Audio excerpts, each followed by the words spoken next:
It's 6 o'clock in the morning here in America, and I just got up. I'm in a pretty good mood, and I received an email message from the great country of Transylvania. And the gentleman that sent me that, his name is Audion Aim.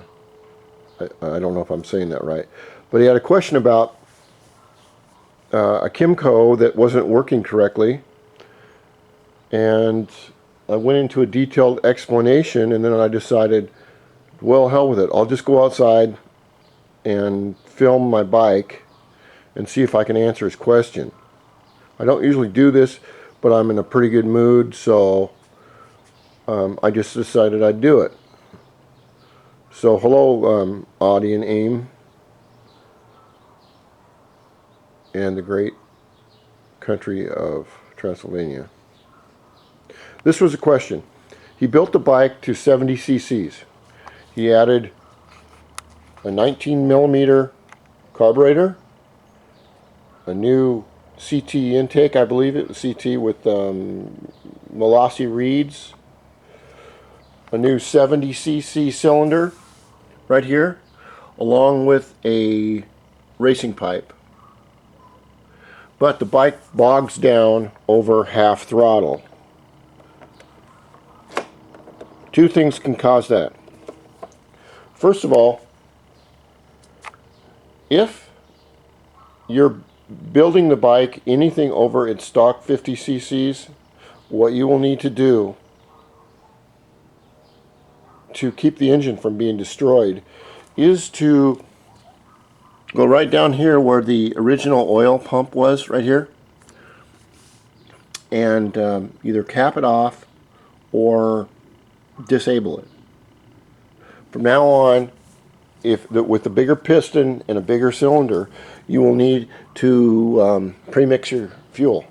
And this is what I mean by pre-mix. Let's go over here. This is a ratio right, which is sold in the United States.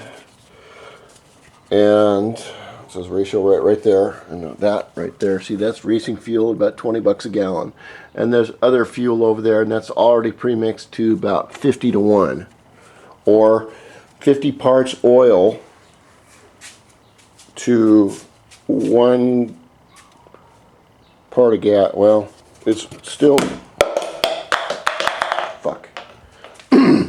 Anyway, it's early. The question was, why is the bike bogging down?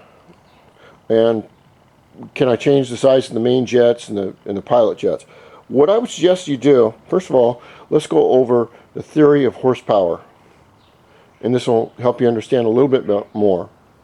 Horsepower is contrived by how much air and fuel you can put through the engine, all the way through it, and then all the way out the exhaust at any one time.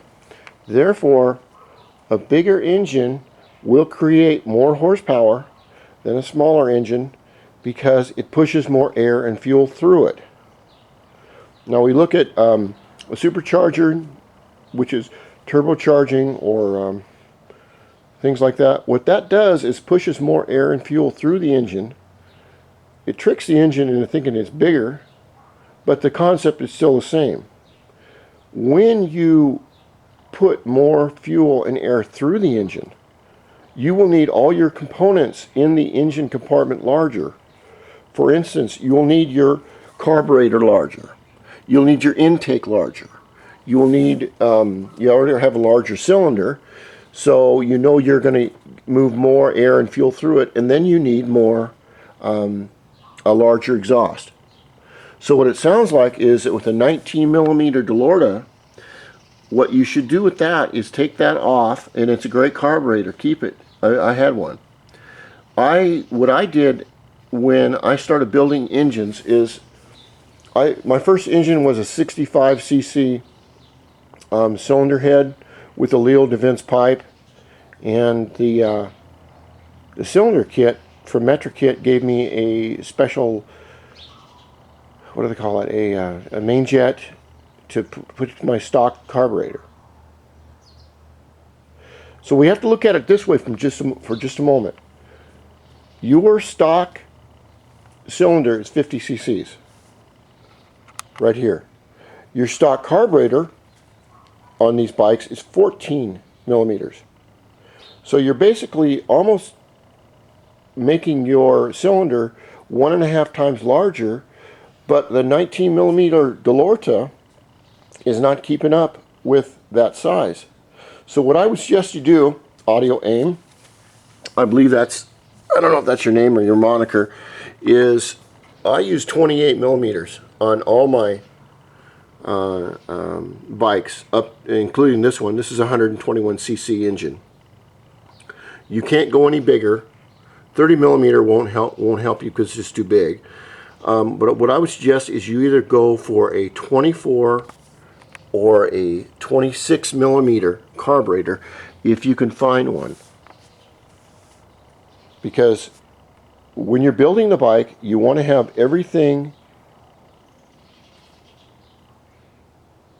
so that with a free flow of fuel and air from this point, the intake, all the way into the engine and all the way out.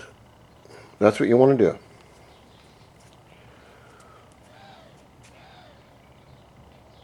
Okay, this is going to be a two-parter. I'm really feeling good today, I guess.